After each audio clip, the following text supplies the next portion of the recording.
오늘 본문인 시편 15편은 예루살렘 성전을 찾는 순례자들이 성전 문 앞에서 제사장과 나누던 문답으로 알려져 있습니다. 제사장이 하나님의 집에 들어서려는 이에게 그에게 합당한 자격이 있는지 물으면 순례자가 스스로 돌아보며 대답하는 방식입니다.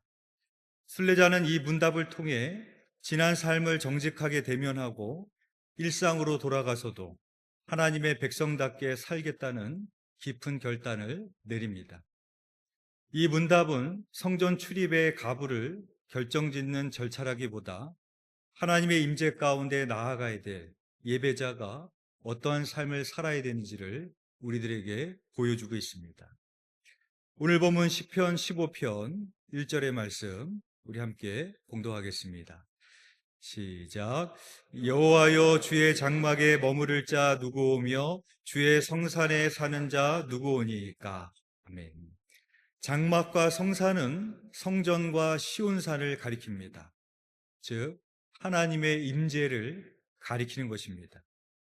1절에서 성전에 들어가려는 순례자는 제사장에게 성전에 들어갈 자격에 대해서 묻습니다. 그리고 이것에 대한 제사장의 답변이 2절부터 5절 상반부까지 나오고 5절 하반부는 제사장의 축복으로 시편이 마무리가 됩니다. 2절에서 5절 상반부에서 제사장은 성전에 들어갈 자격을 구체적으로 열거하고 있습니다. 성전에 들어갈 자격의 특징을 보면 첫 번째로 십계명의 구조와 닮아 있습니다. 성전에 들어갈 자격으로 10가지를 나열하고 있습니다. 2절에서 첫 번째로 정직하게 행하며, 두 번째로 공의를 실천하며, 세 번째로 그의 마음의 진실을 말하며, 3절에서 네 번째로 참소하지 않으며, 다섯 번째로 악을 행하지 않으며, 여섯 번째로 이웃을 비난하지 않으며, 4절에서 일곱 번째로 망령된 자를 멸시하며, 여덟 번째로 여호와를 경외하는 자를 존대하며, 아홉 번째로 맹세한 바를 변치 않으며, 그리고 5절에서 열 번째로 고리대금이나 뇌물을 받지 않으며입니다. 그래서 이 조건들은 십계명을 연상케 합니다. 그리고 이 조건들은 적극적인 조건과 소극적인 조건으로 나뉘어져 있습니다. 적극적인 조건이란 행하는 것을 말하는 것이고, 소극적인 조건이란 행하지 말아야 될 것을 말하는 것입니다. 적극적인 조건, 그러니까 행해야 될 것이 5가지가 있습니다. 2절에 첫 번째로 정직하게 행함, 두 번째로 공의를 실천함, 세 번째로 진실을 말함입니다. 그리고 4절에 네 번째로 망령된 자를 멸시함, 다섯 번째로 서원하는 것을 지키는 겁니다. 그리고 소극적인 조건, 행하지 말아야 될 것도 5가지가 있습니다. 3절에 첫 번째로 남을 허물하지 아니함, 두 번째로 이웃에게 악을 행하지 아니함, 세 번째로 이웃을 비방하지 않는 것입니다. 그리고 5절에 네 번째로 고리대금을 받지 않음, 다섯 번째로 뇌물을 받지 않는 것입니다. 그래서 이러한 10가지의 조건의 구조는 십계명과 유사합니다. 십계명과 율법도 행해야 될 것과 하지 말아야 될 것으로 이루어져 있습니다. 그리고 시편 1편의 구조와도 닮아 있습니다. 시편 1편도 복 있는 사람이 행해야 될 것과 하지 말아야 될 것으로 나누어 놓았습니다. 그리고 이 조건들을 보면 적극적인 조건과 소극적인 조건이 서로 연관되어 있다는 것을 알 수 있습니다. 3절에 혀로 남을 허물하지 않는 사람은 2절에 진실을 말하는 사람입니다. 4절에 보면 망령된 자가 나오는데, 여기서 망령된 자란 지속적으로 악을 행하는 사람을 말합니다. 망령된 자를 멸시한다라는 것은 사람을 멸시한다라는 것이 아니라 악의 길을 가는 사람에게 공조하지 않는 것을 말합니다. 따라서 4절에 망령된 자를 멸시하는 사람은 4절에 여호와를 두려워하는 자입니다. 왜냐하면 여호와를 두려워하는 자만이 악의 길을 가지 않으며 공의와 정의의 길을 걸어갈 수 있기 때문인 것입니다. 성전에 들어갈 자격의 특징 두 번째는 일상에서의 행위와 삶을 보고 있다는 것입니다. 지난주에 지방 목회자들과 함께 식사를 하는 자리가 있었습니다. 그때 들은 이야기인데 저희 교회의 한 대형 교회는 교육자들이 교회에서 반팔 와이셔츠를 입지 못하게 한다고 합니다. 그러니까 여름에도 긴팔 와이셔츠를 입어야 되는 겁니다. 그리고 넥타이도 할 수 있는 것과 하지 못하는 것이 정해져 있다고 합니다. 예를 들어서 넥타이 색깔이 너무 화려하거나 스트라이프, 줄무늬가 있는 것은 안 되고 색깔은 단색이어야 되고 너무 화려하면 안 된다고 합니다. 여러분, 오늘 본문이 성전에 들어갈 자격을 묻고 있다면 성전 안에서 어떻게 행해야 될지를 물어야 될 것 같지 않습니까? 예를 들어서 성전에 들어가려면 반팔 와이셔츠는 안 되고 화려한 넥타이나 줄무늬 넥타이는 안 된다든지, 하나님의 성전에 들어가려면 복장이 어떻게 돼야 되고 시간을 엄수해야 되고 어떻게 예배를 드려야 되고 성전 안에서의 제의적 행위나 태도를 자격 요건으로 물어야 될 것 같은데, 이 답변들을 보면 장막과 성산이 아닌 일상에서의 행위와 삶을 자격 요건으로 들고 있다는 것입니다. 개인의 제의적이거나 종교적인 기준이 아니라 이웃과의 관계에서 지켜야 될 대인적 관계에 대한 그런 내용들입니다.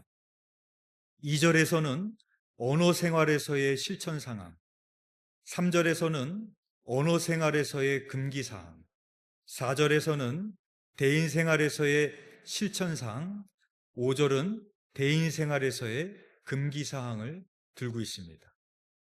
그리고 이러한 자격 요건은 2절에서 마음, 3절에서는 혀, 4절에서는 눈으로 이어지고 있습니다.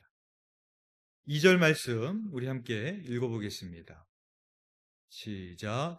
정직하게 행하며 공의를 실천하며 그의 마음의 진실을 말하며. 아멘.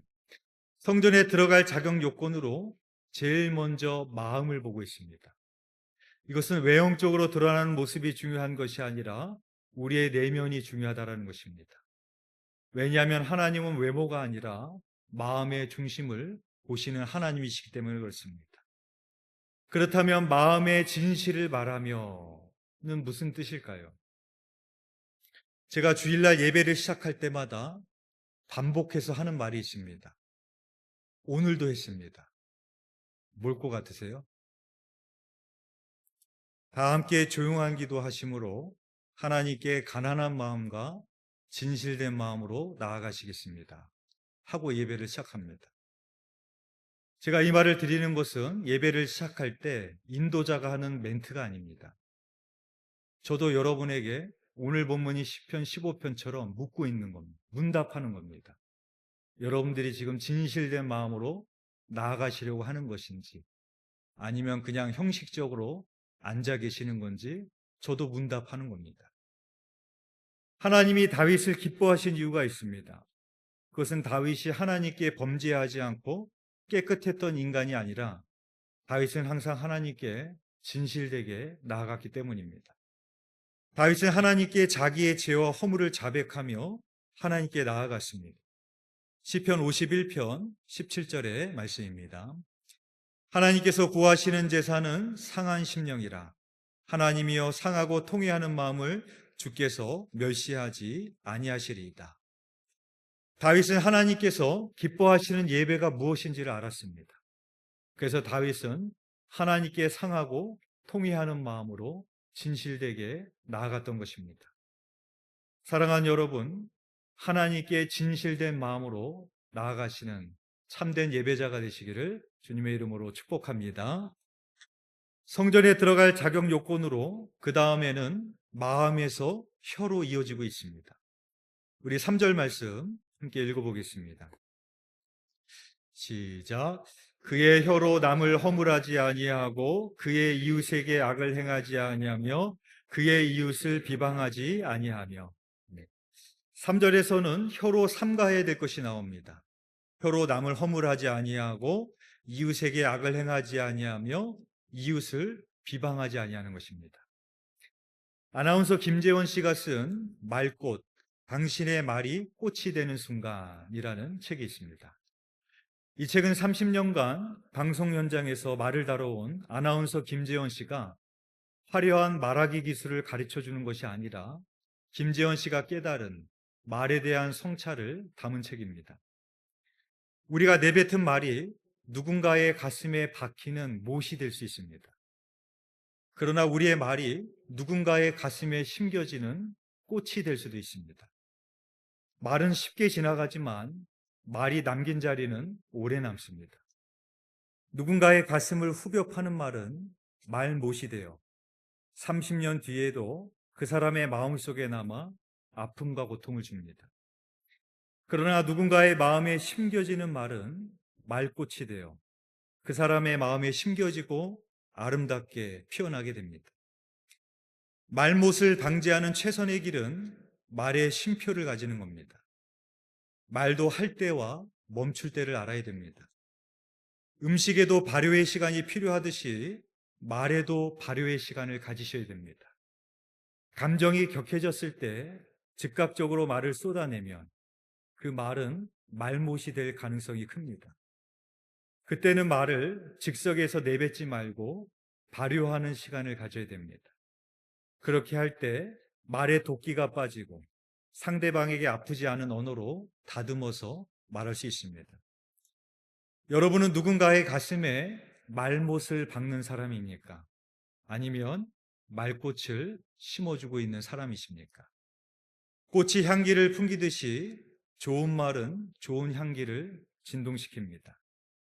바라기는 여러분의 말이 아름다운 향기가 가득하고 말꽃이 되어 누군가의 마음에 심겨지시기를 주님의 이름으로 축복합니다. 성전에 들어갈 자격 요건으로 그 다음에는 혀에서 눈으로 이어지고 있습니다. 4절 말씀 우리 함께 읽어보겠습니다. 시작. 그의 눈은 망령된 자를 멸시하며 여호와를 두려워하는 자를 존대하며 그의 마음에 소원한 것은 해로울지라도 변하지 아니하며. 4절에는 대조를 이루는 말이 쌍을 이루어 나오고 있습니다. 망령된 자와 여호와를 두려워하는 자가 대조를 이루고 있고 멸시하며와 존대하며가 대조를 이루고 있습니다. 여기서 망령된 자는 앞서 말씀드린 바와 같이 악의 길을 계속해서 걸어가는 사람입니다. 망령된 자는 시편에서 말하고 있는 주의 대적과 같은 사람으로 하나님은 이 세상에 없다고 말하며 교만하여 약자들을 압제하는 악인입니다. 그래서 망령된 자를 멸시하라는 것은 그 사람을 멸시하라는 것이 아니라 악의 길을 가는 사람에게 동조하지 않는 것을 의미합니다. 그리고 여호와를 두려워하는 자는 하나님을 두려워하는 자로 하나님을 경외하는 사람입니다. 다윗은 시편 4편에서 이렇게 말을 합니다. 시편 4편 4절 말씀입니다. 너희는 떨며 범죄하지 말지어다 라고 말하고 있습니다. 우리가 어떻게 하면은 범죄하지 않을 수 있을까요? 우리가 어떻게 하면 함부로 악의 길을 가지 않을 수 있을까요? 그것은 바로 하나님을 향한 두렵고 떨린 마음이 있으셔야 됩니다. 하나님을 향한 두렵고 떨림을 가진 사람이 악의 길을 걸어가지 않을 수 있음을 우리에게 말씀하고 있는 것입니다. 따라서 우리의 눈이 망령된 자를 멸시하며 여호와를 두려워하는 자를 존대해야 된다는 것은 우리가 악의 길을 걸어가는 자를 따라가지 아니하며 하나님을 향하여 두렵고 떨림을 가지고 살아야 됨을 우리들에게 말씀하고 있는 것입니다. 마지막으로 성전에 들어갈 자격으로 물질적인 측면을 말하고 있습니다. 5절 상반절 말씀 우리 함께 읽어보겠습니다. 시작. 이자를 받으려고 돈을 구워주지 아니하며 뇌물을 받고 무죄한 자를 해하지 아니하는 자이니. 아멘. 시인은 성전에 들어갈 자격으로 개인의 제의적 자격을 말하는 것이 아니라 대인 관계에 대해서 말하고 있습니다. 그리고 5절에서는 다른 사람과의 물질적인 관계에 대해서 말을 합니다. 이자를 받으려고 돈을 구워주지 않는다라는 것은 고리대금을 말하고 있는 겁니다. 구약에서 고리대금은 금지된 것이었습니다. 누군가에게 돈을 빌려주는 것 자체는 나쁜 것은 아니지만 그것을 이용해서 가난한 자를 착취해서는 안 된다라는 것입니다. 그래서 같은 동족인 히브리인에게 돈을 빌려줄 때에는 이자 없이 저당만 잡히게 했습니다. 당시 이스라엘은 땅이 황무하고 척박한 땅이 대부분을 차지하고 있어서 농사를 지을 수 없는 땅이 대부분이었습니다. 그러므로 먹을 농산물이 부족하여 먹을 식량이 거의 떨어지는 가을이나 겨울이 되면 부자들에게 많은 이자를 약속하고 곡식을 꾸게 됩니다. 그 결과 가난한 사람의 이자는 눈덩이처럼 불어나고 아무리 농사를 지어도 빌린 이자를 갚기에도 힘겨운 상황이 되풀이되었습니다. 그리고 나중에는 그 빚 때문에 부자의 노예나 종이 되는 일이 발생하기도 했습니다. 그래서 이러한 현상이 있었기에 구약 시대에는 이스라엘 사회에 안식년인과 희년제도를 만들었던 것입니다. 또한 뇌물을 받고 무죄한 자를 해하지 말라라고 말하고 있습니다. 사무엘은 이스라엘의 가장 위대한 사사 중에 한 명으로서 백성들에게 존경을 받았던 영적 지도자였습니다. 사무엘상 12장에 보면 사무엘의 은퇴사가 나오는데 사무엘은 자신의 은퇴사에서 이렇게 말을 합니다. 사무엘상 12장 3절 말씀입니다. 내가 여기 있나니 여호와 앞과 그의 기름 부음을 받은 자 앞에서 내게 대하여 증언하라. 내가 누구의 소를 빼앗았느냐, 누구의 나귀를 빼앗았느냐, 누구를 속였느냐, 누구를 압제하였느냐, 내 눈을 흐리게 하는 뇌물을 누구의 손에서 받았느냐. 그리하였으면 내가 그것을 너희에게 갚으리라 하니. 사무엘은 자신의 은퇴사에서 자신이 뇌물을 받은 적이 없다고 말하는데 뇌물이 무엇인지를 잘 보여주고 있습니다. 뇌물은 우리의 눈을 흐리게 한다는 것입니다. 눈을 흐리게 한다는 것은 우리가 잘 분별할 수 없고 잘 판단할 수 없게 만든다는 것입니다. 당시의 사사는 백성들을 재판하는 일도 해야 됐습니다. 근데 재판을 하는 사람이 뇌물을 받아서 눈이 흐려지면 어떻게 제대로 재판을 할 수가 있겠습니까? 이러한 우려는 사무엘의 자녀들에게서 그대로 나타났습니다. 사무엘이 나이가 많아져서 자신의 아들들을 사사로 세웠습니다. 그런데 그 아들들이 뇌물을 받고 판결을 굽게 하여 재판을 엉뚱하게 처리하기가 일쑤였습니다. 사무엘상 8장 3절의 말씀입니다. 그의 아들들이 자기 아버지의 행위를 따르지 아니하고 이익을 따라 뇌물을 받고 판결을 굽게 하니라. 결국에는 이스라엘의 장로들이 모여서 당신의 아들들은 당신과 같이 훌륭하지 못하니 다른 사람을 왕으로 삼게 해달라고 요청을 하게 됩니다. 끝으로 시인은 성전에 들어가는 순례자들을 축복하는 것으로 시편이 마무리가 됩니다. 5절 하반절 말씀 우리 함께 읽어보겠습니다. 시작.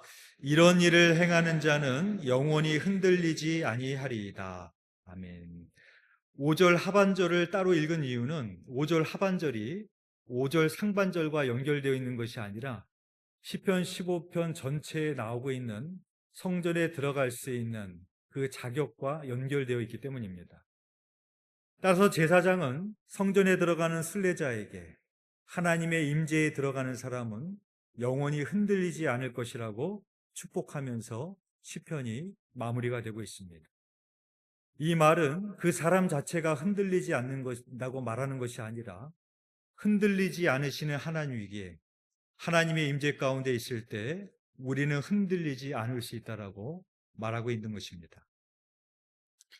유대교와 기독교의 예배 역사에는 두 가지 극단적인 면이 존재해 왔습니다.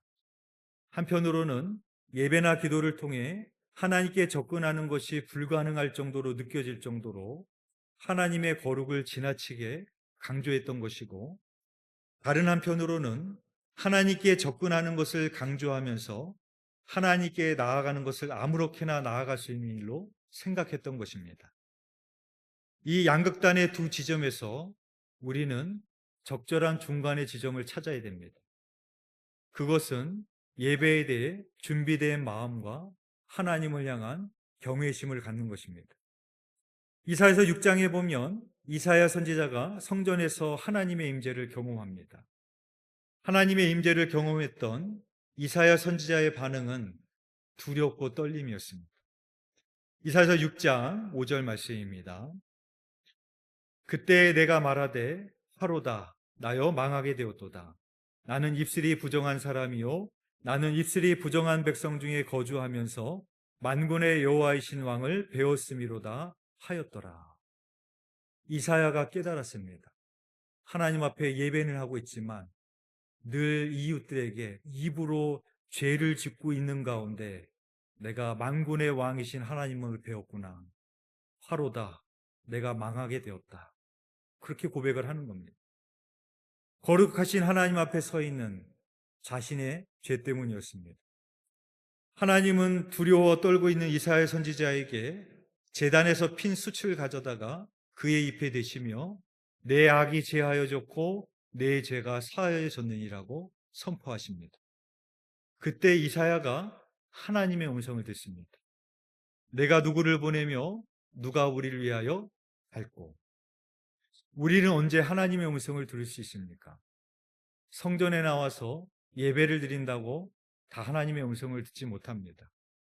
이사야처럼 하나님을 향해서 두렵고 떨리는 마음으로 회개할 때 우리는 그때 하나님의 음성을 들을 수 있습니다.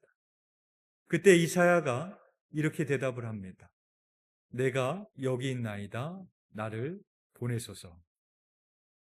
사랑하는 교회 여러분, 시편 15편에서 성전에 들어갈 자격은 지극히 우리의 일상과 관계되어져 있다는 것을 볼 수 있습니다. 따라서 예배의 완성은 일상의 삶 속에서 이루어져야 된다는 것입니다. 우리의 예배는 성전의 예배로 끝나는 것이 아니라 삶의 예배로 이어져야 됩니다. 바라기는 이번 한 주간의 삶에서도 정직하고 공의롭고 진실되게 하나님을 예배하시는 참된 예배자로 살아가시기를 주님의 이름으로 축원드립니다. 기도드리겠습니다. 사랑과 은혜가 풍성하신 하나님, 오늘도 우리가 하나님의 성전에 나와 예배합니다. 매주마다 하나님의 성전에 들어와서 예배는 하지만 우리의 심령은 메말랐고 돌같이 굳었으며 강팍한 심령으로 또 나태해지며 매너리즘에 빠져서 또 세상의 근심과 염려에 갇혀서 경건의 능력은 사라진 채 경건의 모양만 남아서 하나님의 성전의 뜰만 밟고 가고 있지 않은지 우리가 돌아보기를 원합니다. 하나님, 오늘 우리에게 주시는 말씀을 두렵고 떨림으로 받기를 원합니다. 주의 성전에 갈 때마다 하나님을 사모하는 심령을 갖지만 다른 한편으로는 하나님을 향한 두렵고 떨림의 마음을 갖고 가게 하여 주시사 그 하나님 앞에 참되게 예배하고 진실되게 예배할 때 하나님의 임재를 경험하며 하나님의 음성을 듣는 예배자로 살아갈 수 있도록 인도하여 주시옵소서. 한 주간의 일상의 예배 가운데도 함께하여 주실 믿사오며 예수 그리스도의 이름으로 기도드렸사옵나이다. 아멘.